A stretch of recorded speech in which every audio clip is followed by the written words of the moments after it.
தென்னாசியாவை ஆண்ட மாமன்னனுக்கு பள்ளிப்படையை நீங்களே பாருங்க. இதுதான் அவருடைய பள்ளிப்படை. ரொம்ப மன வருத்தமான ஒரு இடம்.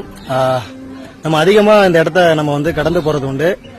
அவ்வப்போது வருத்தப்படுவேன். இன்னைக்கு தான் அந்த வருத்தத்தை நம்ம தெரிவிக்கிறேன். எவ்வளவு பேர் அவருடைய பள்ளிப்படை இங்க இல்லைன்னு சொல்லிட்டு சொல்றீங்க.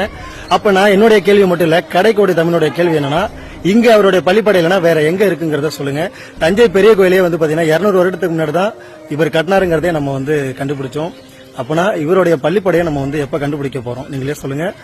இவருக்கு ஏன் விண்ணை முட்டும் அளவுல ஒரு பள்ளிப்படையை கட்டக்கூடாது, ஒரு சிலை அமைக்க கூடாது? இன்னைக்கு யாருக்கும் அமைக்கிறாங்க. 5 ஆண்டு 10 ஆண்டுகளுக்கு மாமன்னன், அதாவது மன்னர்கள்ல மாமன்னன். அதாவது இன்னைக்கு மன்னன் கேட்டாலே நம்ம வாயில வரக்கூடிய ஒரே ஒரு பெயர் ராஜராஜ சோழன். மாமன்னன் ராஜராஜ சோழன். அவருக்கு ஏன் பள்ளிப்படையானதை அமைக்க கூடாது, ஏன் அமைக்கலங்கிறத கேள்வி எழுப்புங்க.